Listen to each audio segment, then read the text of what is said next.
Eu não tive exatamente uma infância feliz. Cresci em uma pequena cidade rural no Brasil e minha vida em casa era difícil, para dizer o mínimo. Pais abusivos, muita solidão, o tipo de coisa que te força a crescer rápido demais.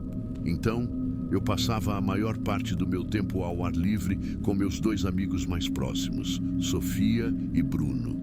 Eles eram minha fuga. Nós três estávamos sempre explorando, sempre procurando algo emocionante para nos distrair da vida real. Certa tarde de verão, quando eu tinha 13 anos, decidimos explorar os arredores da cidade, um lugar onde nenhum de nós tinha realmente estado antes. Acabamos tropeçando em um pequeno riacho coberto de mato, escondido atrás de um velho pomar abandonado. O lugar parecia esquecido e descuidado. As árvores cresciam selvagens, seus galhos formando quase um dossel acima, e o ar cheirava a terra úmida e podridão. Para a maioria das pessoas, provavelmente pareceria apenas um lixão. Havia garrafas de cerveja, carteiras de cigarro velhas, sacolas plásticas rasgadas, até mesmo seringas espalhadas. Mas para nós era perfeito, era escondido, era tranquilo e era nosso. Pensamos em limpá-lo e transformá-lo em nosso ponto de encontro secreto, um lugar onde ninguém nos incomodaria. Mas havia algo estranho desde o início. Perto do leito do riacho, meio enterrados na terra, havia um par de sapatos gastos e uma jaqueta enlameada. Eles pareciam ter sido desenterrados recentemente. Apontei para Sofia e Bruno, mas todos rimos, brincando que talvez algum bêbado tivesse desmaiado ali ou largado suas coisas.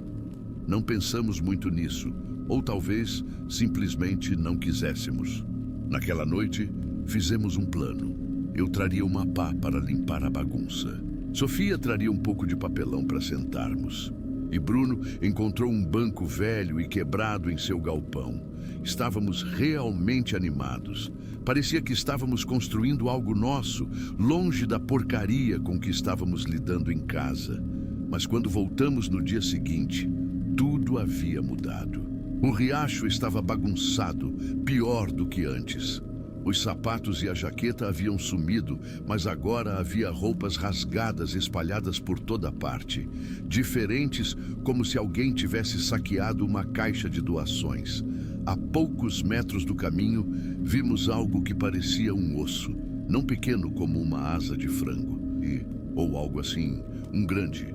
No começo pensei que talvez fosse um cervo ou um cachorro de rua, mas algo nele parecia estranho. Estava limpo, sem pelo, sem podridão, apenas pálido e seco.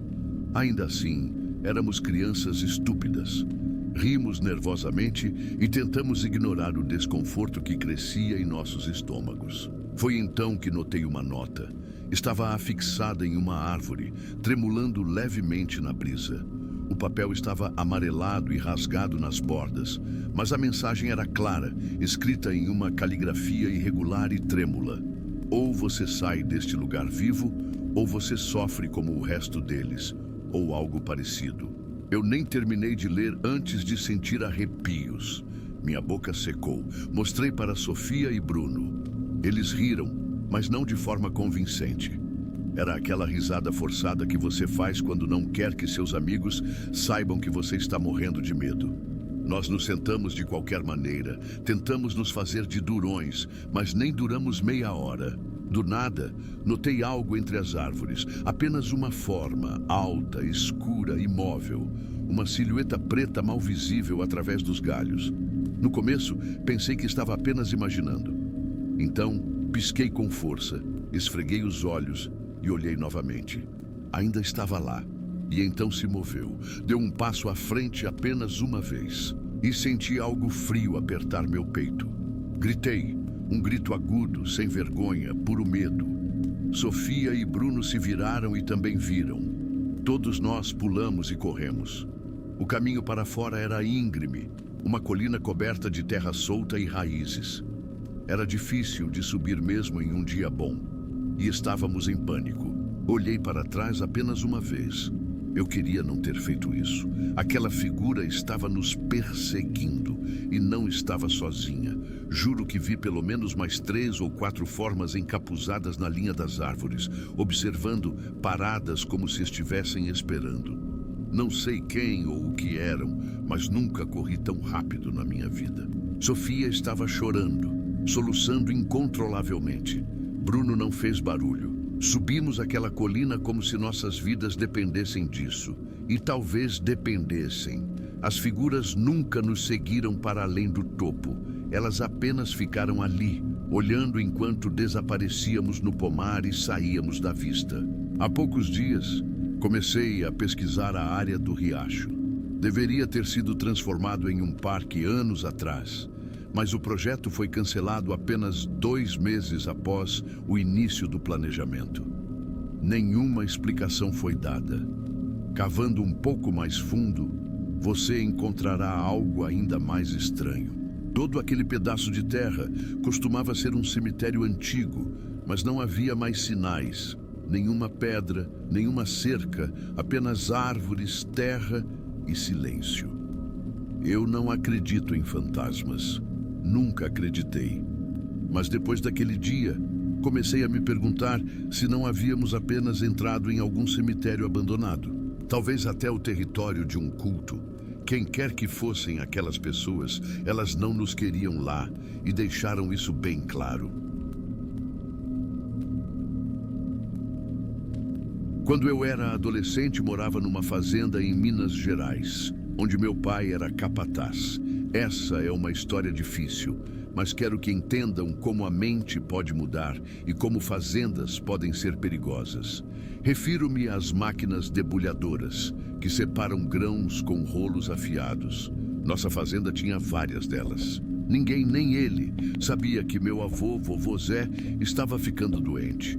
Foi demência que o atingiu como uma maldição. Um dia ele estava bem, no outro não. Vovô Zé já estava mais lento, mas ainda gostava de caminhar pela fazenda. Naquele dia, eu estava com ele, conversando sobre a escola. As debulhadoras trabalhavam perto, não acho que ele me ouvia bem. De repente, vovô Zé congelou e apontou para mim, dizendo que eu estava ali para matá-lo. Achei que brincava, mas era atípico para ele. Um homem sério. Foi um surto súbito e violento. Mal tive tempo de reagir antes que ele me agarrasse pelo pulso e me arrastasse à maquinaria. Ele era surpreendentemente forte para um velho. Eu não era fraco, mas não queria machucá-lo. Subestimei-o e sua força me pegou de surpresa, puxando-me para as debulhadoras. Ele gritava que eu tentava matá-lo. Quando percebi a força sobre-humana de vovô Zé, já estávamos ao lado das máquinas.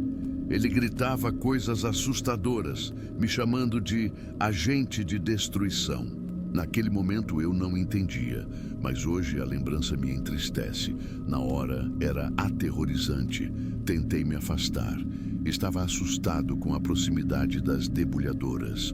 Um movimento em falso e um de nós perderia um membro, ou pior. Meus pés escorregavam no chão enquanto vovô Zé tentava me dominar. Ele gritava sem parar, sua voz soando mais aterrorizada agora, como se parte dele estivesse ciente do perigo. Estávamos tão perto que grãos de milho batiam em mim. Eu sabia que precisava afastar vovô Zé das máquinas e que minha vida estava em perigo se eu não revidasse. Mas eu estava preocupado em machucá-lo. Gritei, esperando que alguém visse o que estava acontecendo. Por que as máquinas estavam ligadas sem supervisão? Tudo aconteceu em segundos. Eu só sabia que, naquele instante, meu avô estava tentando forçar minha cabeça para dentro da debulhadora. Vovô Zé continuava a gritar que não podia me deixar machucá-lo, que tinha que me impedir. Eu estava tão perto da debulhadora que podia sentir o cheiro de óleo. O barulho enchia minha cabeça e poeira e sujeira faziam meus olhos lacrimejarem. Mal conseguia ver. Pensei que ia morrer, que vovô Zé ia morrer, talvez nós dois. Com um esforço hercúleo, agarrei vovô Zé pela cintura e o levantei do chão. Ainda não sei como tive tanta força. Ele era um homem velho, mas não era pequeno nem frágil. Acho que foi como aquelas histórias de mães que levantam carros para salvar os filhos. Só que era eu, afastando o vovô Zé da debulhadora. A essa altura, eu estava mais preocupado com ele caindo na máquina do que com ele me forçando a entrar. Só queria levá-lo para um lugar seguro e depois descobriríamos por que ele estava gritando e tentando me matar. Vovô Zé não gostou de ser dominado, especialmente em sua ilusão de que eu era um agressor. Ele se debateu em meus braços e eu caí para trás. Soltei-o rapidamente e girei, agarrando a lateral da debulhadora, parando a poucos centímetros das lâminas giratórias. Santo Deus! Não tive tempo para relaxar. Vovô Zé agarrou minha cabeça por trás, tentando forçar meu rosto para dentro da debulhadora. Ele gritou no meu ouvido, algo sobre eu me arrepender do que tinha feito, que eu não o levaria. Eu sentia o ar quente da máquina em minha bochecha. A debulhadora parecia um animal faminto e violento. E de repente me lembrei que a máquina compartilhava seu nome com um tipo de tubarão. Ambos estavam sedentos por sangue naquele momento. Foi isso que me veio à mente, e foi o que me fez gritar, não! Chutei para trás da debulhadora, jogando vovô Zé para longe. Não tinha mais o luxo de me preocupar com arranhões. Precisava nos afastar daquela máquina. Felizmente, vovô Zé tropeçou para trás e eu o agarrei novamente. Arrastei-o pelo chão para longe da debulhadora. Eu estava gritando com ele agora, dizendo que era eu, seu neto, e para ele se controlar. As pessoas finalmente estavam correndo para nos ajudar. Meu pai nos agarrou, num abraço de gerações. Minha súbita descarga de adrenalina se dissipou e eu simplesmente desabei no chão. Já podia ver que vovô Zé havia começado a divagar, parecendo confuso. A expressão em seu rosto naquele momento partiu meu coração, porque foi quando eu soube. Eu sabia o que havia dado errado. Eu sabia o que havia acontecido em seu cérebro e que tudo mudaria para ele dali em diante. Ele teve outros momentos de lucidez depois disso, mas para mim, esta foi uma das últimas vezes que vi vovô Zé. Ele se tornou algo diferente. É raro a demência se manifestar repentinamente em momentos violentos como aquele. Pelo que pudemos apurar, vovô Zé acreditava que eu era um soldado inimigo de seu tempo no serviço militar. É difícil ter certeza, pois ele nunca mais esteve realmente ali depois disso. Vovô Zé, infelizmente, teve que ir para um lar por causa dessa violência e achei muito difícil visitá-lo lá. Eu conseguia me lembrar do homem que ele costumava ser, mas também conseguia me lembrar do homem que ele tinha sido naquele dia na fazenda, quando meu próprio sangue tentava me assassinar porque me via como um estranho. Sabe aquela sensação de que você está sempre no lugar errado, fazendo a coisa errada? Pois é, essa era a minha vida até pouco tempo. Meu nome é Pedro, e por muito tempo eu fui um peixe fora d'água no mundo corporativo, um cara de terra perdido no asfalto. Minha alma sempre puxou para o cheiro de mato molhado, para a calma de ver uma semente virar flor. Cresci com os pés no chão do sítio dos meus avós, onde a vida tinha o ritmo das estações, não a loucura dos ponteiros do relógio. Ali, entre hortaliças e árvores frutíferas, aprendi a ter paciência, a respeitar os ciclos, a valorizar o que brota da terra. Mas o sítio se foi, levado por dívidas e reviravoltas da vida. Uma daquelas histórias tristes que a gente guarda no peito. E eu, sem meu refúgio verde, me joguei em qualquer trabalho que aparecesse. Escritório, loja, entregas. Nada dava liga. Era como tentar plantar uma roseira no concreto. Minha ex-namorada, a Ana, com seus planos de arquiteta e o futuro desenhado na ponta do lápis, não entendia minha teimosia. Pedro, você é esperto, pode ir muito além, ela dizia, com a melhor das intenções. Mas meu além era bem mais simples. Era voltar para a terra, sentir a mão suja de adubo, ver o verde prosperar sob meus cuidados. Nossos caminhos simplesmente se bifurcaram sem dramas, só a certeza de que a vida tinha outros planos para cada um. Foi nessa busca por um novo começo, por um respiro de ar puro, e a velha sensação de propósito que me joguei nas pesquisas online. E lá estava, num cantinho de um grupo de jardinagem. Os Almeida buscam jardineiro para a chácara na região. Requer dedicação e amor à natureza. Um convite irrecusável. Minha experiência era a das mãos calejadas do sítio e alguns bicos para os vizinhos, mas meu coração dizia que era a chance. Mandei o e-mail sem muita esperança, mas com toda a paixão que eu tinha pela terra. Para minha surpresa, a ligação veio rápido, e quando pisei na chácara dos Almeida, foi como se eu voltasse para casa. O gramado se estendia infinito. Os canteiros, apesar de bonitos, pareciam sussurrar por uma mão que os entendesse. Na entrevista, o Sr. Almeida me ouviu falar de compostagem, de podas e do tempo certo para cada coisa. Ele parecia entender no fundo a minha língua. No final, com um sorriso que aliviou o nó no meu estômago, ele cravou: Pedro, sinto que suas mãos têm um dom especial para essa terra. O emprego é seu. Era meu recomeço, o paraíso que eu tanto sonhava. Mal sabia eu que aquele pedaço de paz escondia um lado sombrio, um mistério que em breve se revelaria. Meu trabalho era rotineiro, cuidar dos canteiros exuberantes, manter o gramado impecável e garantir que as árvores frutíferas estivessem sempre produtivas. A chácara dos Almeida fazia divisa com algumas propriedades menores, mais antigas. Uma delas pertencia à Dona Clara, uma senhora de olhos cansados e sorriso doce, que sempre me oferecia um copo de água fresca nos dias mais quentes. Ela vivia com a neta, uma garotinha de uns 8 anos chamada Sofia. Sofia era a alegria da vizinhança, sempre correndo pelos quintais com os cabelos cor de milho e um riso que ecoava como sinos de vento. Era uma criança pura e cheia de vida. Havia também a Dona Odete, que morava no terreno do outro lado.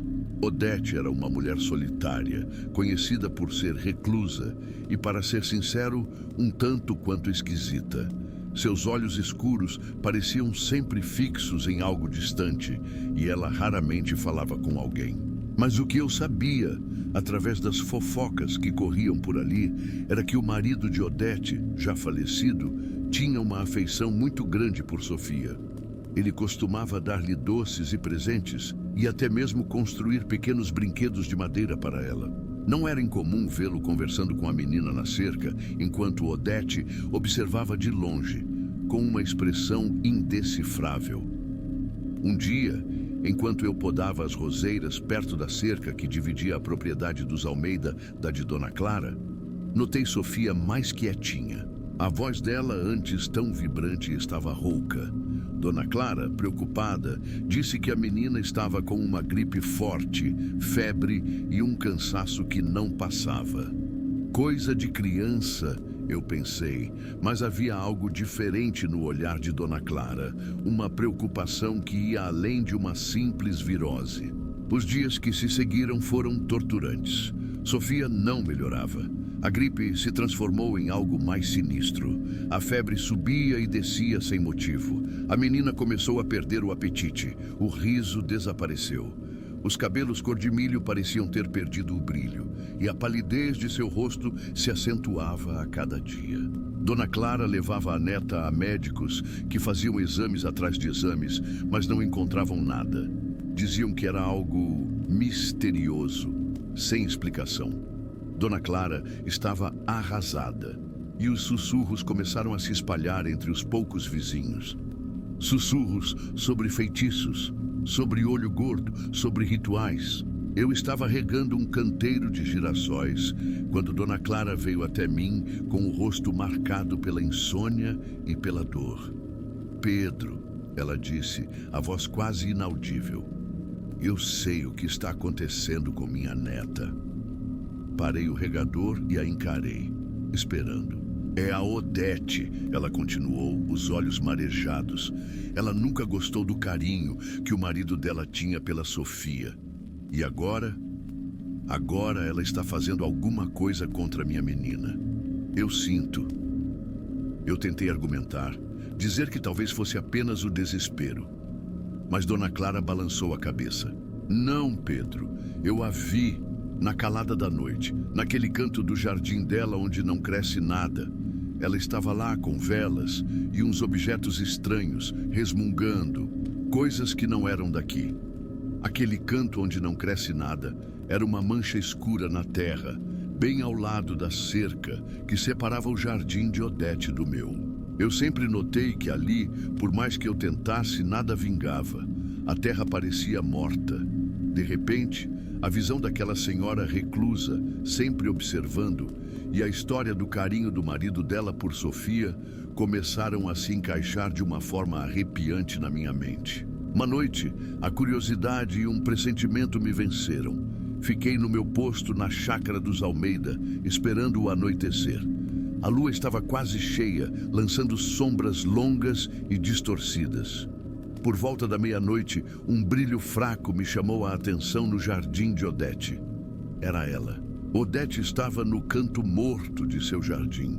Havia velas pretas e vermelhas fincadas no chão, e o que parecia ser uma tigela de barro com algo fumegante dentro, exalando um cheiro adocicado e pútrido que me fez torcer o nariz mesmo à distância. Ela estava de costas para mim, seus braços se movendo em gestos repetitivos e estranhos, enquanto murmurava em voz baixa. Não eram palavras que eu pudesse entender, mas o som era gutural, quase um rosnado, preenchendo o ar pesado da noite. E então eu vi. Não era imaginação. Odete segurava uma boneca de pano, rudimentar, com cabelos de lã amarela, exatamente a cor dos cabelos de Sofia. Enquanto ela resmungava e gesticulava, vi a boneca se contorcer levemente em suas mãos. Um arrepio gélido percorreu minha espinha. Não era o vento, a boneca parecia agonizar. Naquele exato momento, um grito agudo de angústia e pavor cortou o silêncio da noite vindo da casa de Dona Clara. Mas, ao contrário do que eu esperava, no dia seguinte, o clima na vizinhança era diferente. Não era de luto, mas de uma estranha esperança. Os vizinhos, que até então pareciam impotentes, haviam se unido. Dona Clara, desesperada, tinha levado Sofia para uma curandeira de outra região, uma senhora conhecida por suas rezas e remédios antigos. A cura de Sofia não foi instantânea. Levaria dias. Dias de incerteza, de idas e vindas à casa de Dona Clara, de notícias mornas que davam um sopro de alívio, mas não a certeza da recuperação. Eu cuidava do jardim, mas meus pensamentos estavam sempre na menina. As horas se arrastavam em tensão, até que no fim daquela semana longa, a notícia final se espalhou. Sofia havia reagido. Ela ainda estava fraca, mas a palidez sumira do rosto, e seus olhos, antes vidrados, agora mostravam um lampejo de vida. A curandeira havia limpado a menina, retirando o mal que a afligia. Um alívio gigantesco e demorado invadiu a todos. Com a recuperação de Sofia, a atmosfera na vizinhança mudou de medo para indignação. Os sussurros sobre a Odete se tornaram mais altos, mais diretos. Ninguém a enfrentou abertamente, mas o desprezo e o medo daquela mulher eram palpáveis. As pessoas começaram a evitá-la, a desviar o olhar. A chácara dela, antes apenas esquisita, agora era vista como um lugar de maldade. Eu continuei meu trabalho, mas meus olhos estavam sempre atentos ao jardim de Odete. O canto morto permaneceu, mas a presença dela sumiu. Um dia percebi que a cortina da janela de sua casa não se abria mais. Os vizinhos comentaram que a viram pela última vez na calada da noite com uma mala pequena, se esgueirando para fora da propriedade. Aparentemente, o medo das represálias da comunidade, somado a uma inexplicável urgência, a fez sumir misteriosamente da região, sem deixar vestígios, como se a própria terra a tivesse engolido. Odete desapareceu por completo. Hoje, Sofia corre novamente pelo quintal, sua risada pura enchendo o ar, e eu a observo com um alívio que poucas coisas na vida me trouxeram. A chácara de Odete está vazia, silenciosa, com um jardim que nada mais cresce, parecendo uma cicatriz escura na paisagem.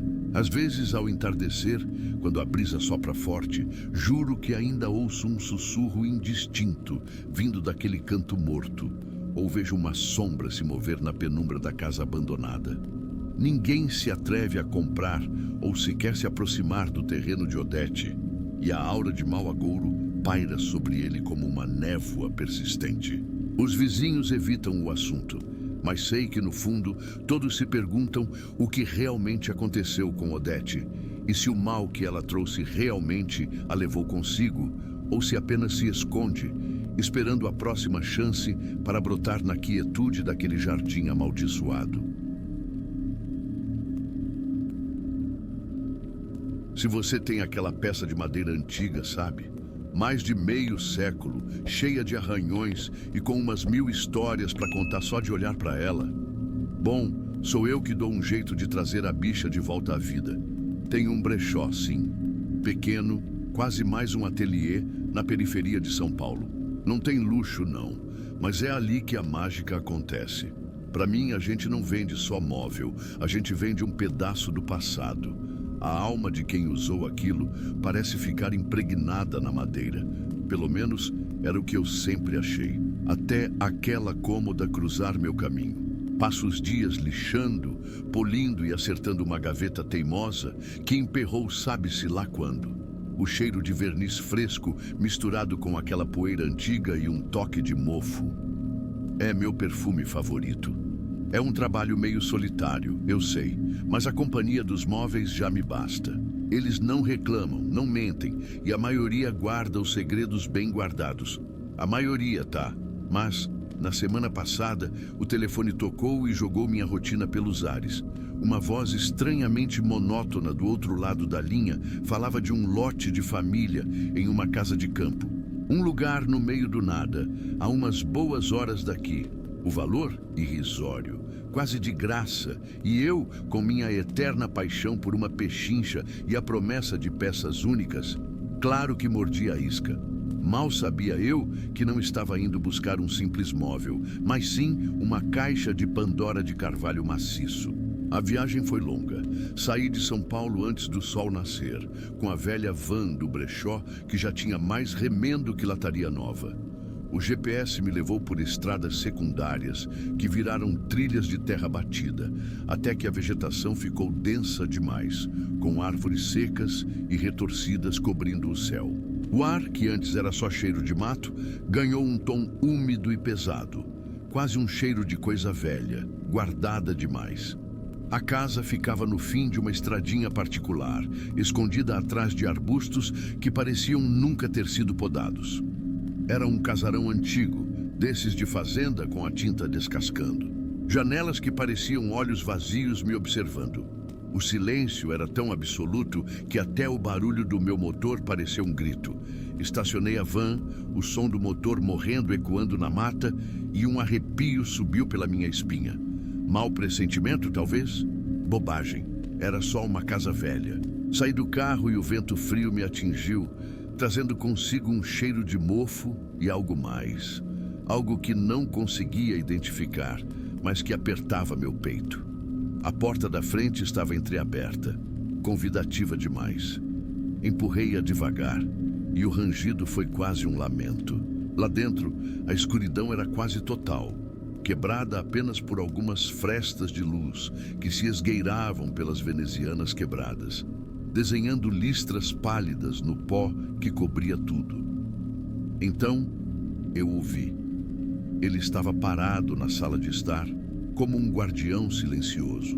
Um homem alto, de terno escuro, mesmo com o calor abafado da casa. O rosto pálido, quase sem expressão, e os olhos... os olhos dele eram fixos demais, sem piscar. Não havia um pingo de emoção, nem um sorriso forçado de bem-vindo. Parecia mais uma estátua do que uma pessoa viva. Não se moveu, apenas me observou entrar. Veio buscar o lote. A voz dele era exatamente como a do telefone, monótona, sem vida, como se cada palavra fosse um esforço tremendo. Está tudo lá dentro, é só levar. Ele fez um gesto vago com a mão em direção a um quarto mais ao fundo. Não me ofereceu água, não perguntou da viagem, nem fez qualquer tipo de prosa. Apenas permaneceu ali, parado. Acenei, um pouco desconfortável com a situação. Certo, posso dar uma olhada nas peças? Ele não respondeu, mas inclinou levemente a cabeça, um gesto quase imperceptível. Aquela postura me deixou ainda mais inquieto. Senti um frio na barriga, mas me forcei a ignorar. Afinal, a promessa de peças raras e o preço baixo eram muito tentadores para eu simplesmente ir embora. Entrei no quarto indicado e foi lá que a encontrei. No centro do cômodo empoeirado, quase escondida na penumbra, estava ela, a cômoda. Era de carvalho maciço, escura e pesada, com entalhes ornamentados que denunciavam sua idade avançada, talvez do século XIX. À primeira vista, parecia comum, mas algo nela me puxou. Não era a beleza óbvia, mas uma perfeição sutil nos detalhes da madeira, na simetria das gavetas. Parecia emanar uma aura de história. Toquei a superfície. A madeira era fria, gélida, mesmo com o calor abafado da casa. Um arrepio mais forte que o anterior percorreu meu braço. Não era só o frio da madeira, era algo mais, algo que parecia vibrar sob meus dedos. Passei a mão pelos entalhes, sentindo cada curva. Era uma obra de arte, uma peça que valia muito mais do que o preço que eu estava pagando por todo o lote. Abri a primeira gaveta. Rangiu, claro, mas depois deslizou suavemente, sem aquela trava típica de móveis velhos. Estava vazia. Abri a segunda, a terceira, todas limpas, como se tivessem sido esvaziadas às pressas, sem um único resquício de pó ou teia de aranha, o que era estranho para uma casa tão abandonada. Foi na última gaveta, a de baixo. Ela emperrou um pouco, forcei, e quando finalmente cedeu, um cheiro diferente me atingiu. Não era mofo, nem verniz velho. Era um cheiro metálico, enferrujado, misturado com algo mais doce e rançoso, difícil de descrever. E lá dentro, no fundo da gaveta, havia um minúsculo fio de cabelo. Preto, liso, quase invisível. Ele parecia estar preso. Apenas um fio, mas me fez recuar. Levantei os olhos e encarei a cômoda de novo. Não era só uma peça de carvalho. Tinha algo errado. Mas o artesão em mim, sempre em busca de um desafio, de uma peça com uma história para contar, não conseguiu resistir. Olhei para trás, para a porta. O homem ainda estava lá, parado na sala de estar, me observando. Seus olhos vazios não me davam resposta. Vou levar. Eu disse mais para mim mesmo do que para ele. Meu coração batia forte. Eu tinha encontrado uma joia rara. Mal sabia que essa joia viria com um preço bem alto. Carreguei a cômoda na van sozinho. O homem apenas observou, sem mover um músculo sequer para ajudar. Ela era incrivelmente pesada, mais do que aparentava. Ao acomodá-la no fundo do veículo, senti um estalo vindo de dentro da própria madeira, como se algo tivesse se ajustado, ou talvez se soltado. Um som seco, quase como um osso quebrando. Ignorei, atribuindo ao peso e ao movimento. Comecei a longa viagem de volta. Já era final de tarde, e o céu começava a tingir-se de um laranja doentio, prometendo a noite logo. A estrada de terra, antes empoeirada, agora parecia engolir a luz. Com cada quilômetro que me afastava daquela casa, um desconforto sutil começou a crescer. Primeiro foi o ar. Ficou mais frio dentro da van. Um frio que vinha do fundo, onde a cômoda estava. Não era o ar-condicionado que estava desligado, nem a brisa da janela. Era um frio denso e localizado. Meus braços se arrepiaram, mas eu me convenci que era só cansaço da viagem. Depois vieram os rangidos. Não eram os rangidos normais da minha velha van. Eram sons mais articulados, como se a madeira estivesse se contorcendo. Eu olhava pelo retrovisor e não via nada fora do lugar. A cômoda estava lá, imóvel, gigantesca na escuridão crescente. Mas os sons persistiam, suaves, quase sussurrantes, como se pequenas unhas arranhassem a parte interna de uma gaveta. Eu diminuía o volume do rádio para tentar identificar, mas eles paravam. Assim que eu voltava a atenção para a estrada, recomeçavam. A escuridão se tornou total e o farol da van cortava a noite de forma precária. Foi então que senti o cheiro, o mesmo da última gaveta, metálico, rançoso, com um adocicado doentio. Fraco no início, depois mais forte, como se algo estivesse apodrecendo bem ali, atrás de mim. O cheiro grudou nas minhas narinas, me dando náuseas. Abri as janelas, mas o ar gelado e fedorento ainda estava lá, misturado com a brisa noturna. E teve o barulho de passos. Eu sei, parece loucura, mas juro que ouvi. Passos leves, arrastados, vindos de trás da cômoda. Não era um objeto rolando, era um arrastar, um raspar, e a distância entre os passos era irregular. Olhei para o retrovisor de novo, e dessa vez a sombra da cômoda parecia mais densa, um vulto ainda mais escuro contra o fundo da van. Meu coração começou a bater mais forte. Não tem ninguém aqui, não tem ninguém aqui. Eu repetia para mim mesmo, tentando me acalmar. Mas o cheiro estava mais forte, e os passos não paravam.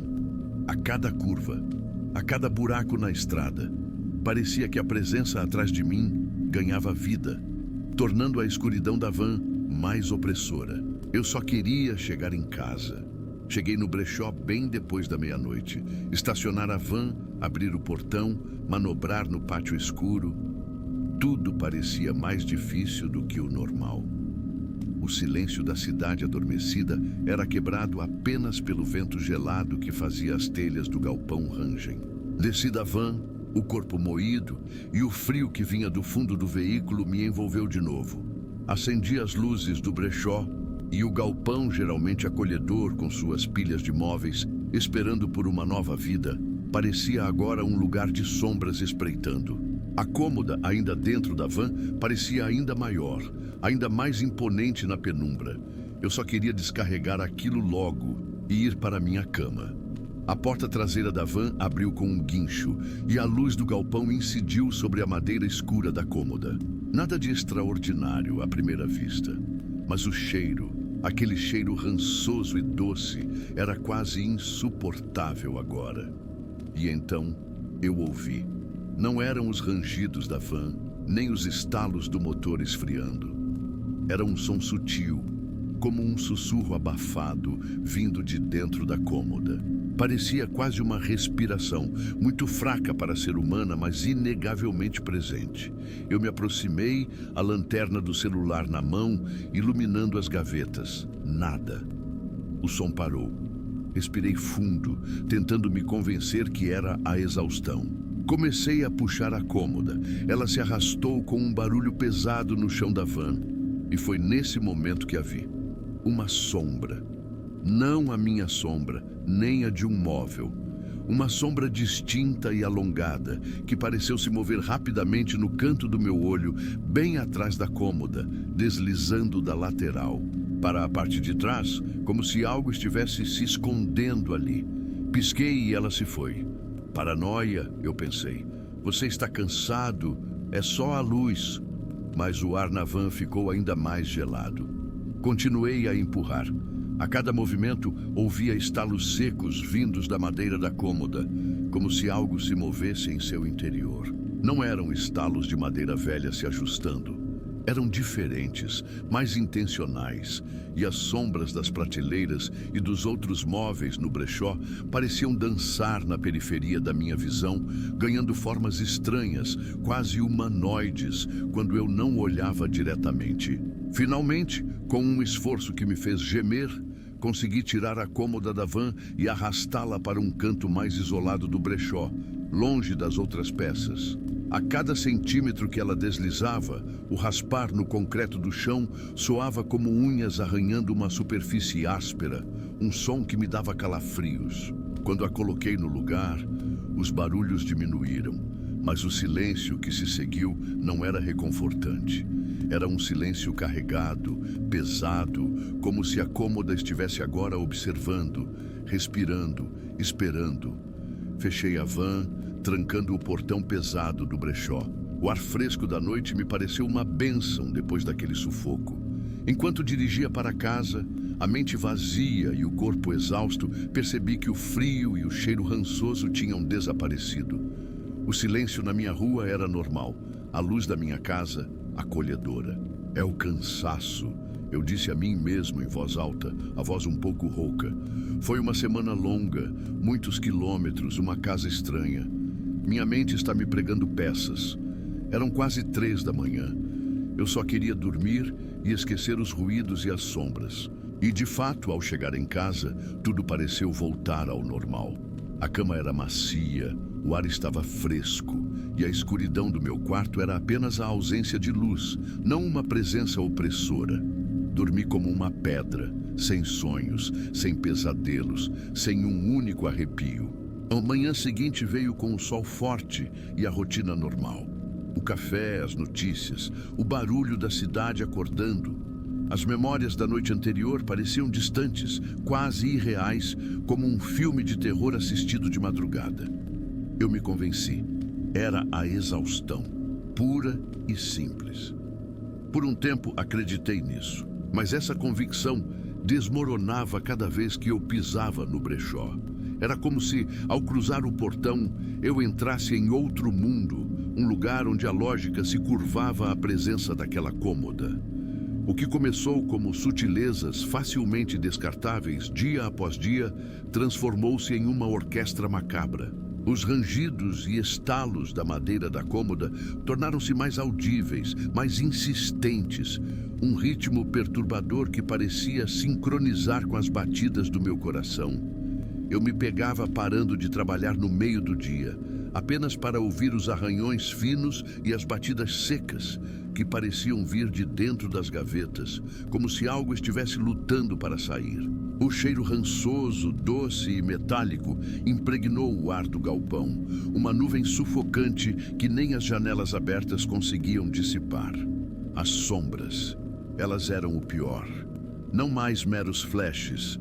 As luzes do brechó começaram a piscar de forma errática, criando um balé de escuridão e luz. E nessas frestas de penumbra, eu via vultos se alongando e se contorcendo, escorregando rapidamente por trás dos outros móveis, como figuras translúcidas e distorcidas. Nunca nítidas, nunca claras, sempre se desfazendo no momento em que eu virava a cabeça para encará-las. Mas eu sabia que estavam lá. Elas dançavam na periferia da minha visão, me cercando, me observando. O frio, antes restrito ao toque da madeira, agora emanava da cômoda como uma névoa invisível, me envolvendo e me fazendo tremer, mesmo nos dias mais quentes. Minhas ferramentas sumiam da bancada e reapareciam em lugares estranhos. Pequenos objetos caíam das prateleiras, sem vento. Sem que ninguém os tocasse, o som do impacto ecoando no silêncio pesado, e as gavetas que eu jurava ter fechado apareciam ligeiramente abertas, revelando frestas de escuridão. Eu as empurrava de volta e de dentro parecia escapar um suspiro abafado, um som molhado e sibilante que me gelava a espinha e me fazia duvidar da minha própria sanidade. Eu estava exausto, meus olhos ardiam de privação de sono. A linha entre o real e o imaginário havia se dissipado. A cômoda não era mais só uma peça de carvalho. Era uma prisão, um portal talvez, que eu havia ingenuamente arrastado para dentro do meu santuário de trabalho. E a cada novo sussurro, a cada sombra esguia e a cada frio que me penetrava, eu sabia que ela não ia me deixar em paz. Eu precisava de ajuda, e a única pessoa que eu conseguia pensar era o Zé. O Zé. A gente se conhecia de feiras de antiguidades. Ele tinha umas ideias meio alternativas para tudo. Enquanto eu falava de lixa e verniz, ele falava de energias presas, espíritos errantes e limpeza espiritual para móveis com passado pesado. Eu sempre ria, tirava sarro, chamava ele de charlatão ou, no máximo, um cara com uma imaginação fértil demais. Mas agora, com os pelos do meu braço arrepiados e o cheiro rançoso na minha garganta, a ideia de ligar para o Zé não parecia mais tão absurda. Parecia minha única chance. Disquei o número dele, a mão trêmula, tentando soar o mais normal possível. Zé, sou eu. Preciso da sua ajuda, de um conselho, na verdade. Minha voz saiu mais rouca do que eu esperava. Peguei uma peça, uma cômoda e... Bom, as coisas estão um pouco estranhas por aqui. Ele me ouviu em silêncio, um silêncio que, vindo do Zé, que geralmente não parava de tagarelar sobre auras e chakras, era quase mais perturbador do que os sons que vinham da cômoda. Estranhas como, amigo? Ele finalmente perguntou. A voz dele, incrivelmente, parecia mais calma que a minha. Coisas que a madeira faz ou coisas que outra coisa faz? Eu engoli em seco. A ideia de dizer em voz alta o que eu realmente achava era difícil. Acho que é a segunda opção. E eu não sei mais o que fazer. Isso já tem dias, Zé, e tá ficando pior. Eu não consigo me livrar dela. Houve uma pausa do outro lado da linha. Você está certo em pensar assim, Zé disse. E pela primeira vez, sua voz perdeu qualquer traço de brincadeira ou excentricidade. Havia algo ali, uma seriedade sombria. Vou até aí, hoje à noite. Não mexa nela, não a toque. E, por favor, não fique sozinho no brechó depois que o sol se pôr. Me espere em casa. A forma como ele falou fez meu sangue gelar. O Zé, o cara que eu sempre considerei um brincalhão com essas coisas de limpeza espiritual, estava sério, muito sério. Eu sabia, então, que a situação era pior do que eu imaginava. A noite chegou arrastada, densa de apreensão. Eu estava em casa, mas cada rangido da madeira, cada sombra projetada pela luz da rua me fazia encolher. Às 8 em ponto, o carro do Zé estacionou em frente à minha casa. Ele desceu com sua inconfundível camisa florida e um colar de miçangas, mas o sorriso habitual estava substituído por uma expressão sombria e concentrada. Vamos lá, ele disse direto, sem rodeios. Seu olhar era grave, diferente de tudo que eu já tinha visto nele. No brechó, o ar estava mais pesado do que nunca. O cheiro rançoso era sufocante. Assim que o Zé pisou no galpão, ele parou. Seus olhos, antes tão dispersos, agora fixaram-se diretamente na cômoda, no canto escuro. Não disse uma palavra, apenas respirou fundo e começou a andar lentamente em direção a ela, como se estivesse testando o terreno. Está sentindo, Zé? Eu perguntei, a voz um sussurro. Ele não respondeu, mas vi seus ombros enrijecerem. Estendeu a mão, mas não tocou a cômoda. Em vez disso, a palma de sua mão ficou a poucos centímetros da madeira escura e seus olhos se fecharam. Por um momento, o silêncio foi absoluto, quebrado apenas pela minha própria respiração ofegante. Então, um estalo alto e seco veio de dentro da cômoda, mais forte do que qualquer outro que eu já havia ouvido. Uma das gavetas de cima abriu-se subitamente com um som estridente, revelando um vazio escuro. Ao mesmo tempo, as luzes do brechó piscaram descontroladamente, jogando sombras frenéticas pelas paredes, e o frio intenso ao redor da cômoda se espalhou por todo o galpão, me fazendo tremer. O Zé abriu os olhos, pálido. É forte, disse, a voz rouca. Muito forte. Não é só uma presença, é raiva. E o que a gente faz? Perguntei, sentindo o desespero. Ele me olhou e, pela primeira vez, vi uma ponta de medo em seus olhos, rapidamente substituída por uma determinação fria. Não podemos purificar isso. Não aqui. Ela está ligada. Profundamente. A única forma é romper a ligação. E a forma mais drástica é ela nunca mais tocar terra. Nunca mais ser tocada por mãos vivas. Eu já sabia o que ele queria dizer antes mesmo que as palavras saíssem de sua boca. Um lago. Ele continuou, seu olhar sério. Fundo, longe de tudo, onde ninguém jamais a encontre. A decisão foi tomada sem mais delongas. O Zé e eu passamos as próximas horas em um silêncio tenso. Ele me deu instruções precisas. Amarrar a cômoda com correntes pesadas, daquelas que se usam para prender barcos, e adicionar pesos extras dentro das gavetas. A cada corrente que passávamos, um rangido estranho vinha de dentro da madeira, como se ela se contorcesse. O cheiro rançoso estava tão forte que meus olhos lacrimejavam. Carregá-la para fora do brechó foi um martírio. Ela parecia resistir a cada centímetro, o raspar das correntes no chão soando como um lamento metálico. O Zé não encostava diretamente na cômoda, apenas a guiava com um pedaço de madeira enquanto eu fazia a força bruta, sentindo aquele frio mórbido penetrar minhas roupas. As sombras dançavam ao nosso redor, mais visíveis na escuridão da noite. Vultos disformes acompanhavam nosso movimento. Dirigimos por horas na madrugada silenciosa, eu com a van e o Zé me seguindo no carro dele. Encontramos o lago, escondido na mata, longe de qualquer civilização. A luz da lua cheia sobre a superfície escura da água era a única iluminação. Com um esforço conjunto e desesperado, nós a empurramos. A cômoda, pesada com as correntes e os pesos, deslizou para fora da van e caiu com um baque surdo na lama da margem. O som ecoou na noite. Sem hesitar, nós a rolamos para a água. A princípio, ela flutuou por um momento como uma tumba maciça. Mas então, com um profundo borbulhar, as correntes e os pesos fizeram seu trabalho. A madeira escura começou a afundar lentamente. Uma bolha de ar subindo à superfície, depois outra, depois mais, como se a cômoda estivesse soltando seu último suspiro. Observamos em silêncio.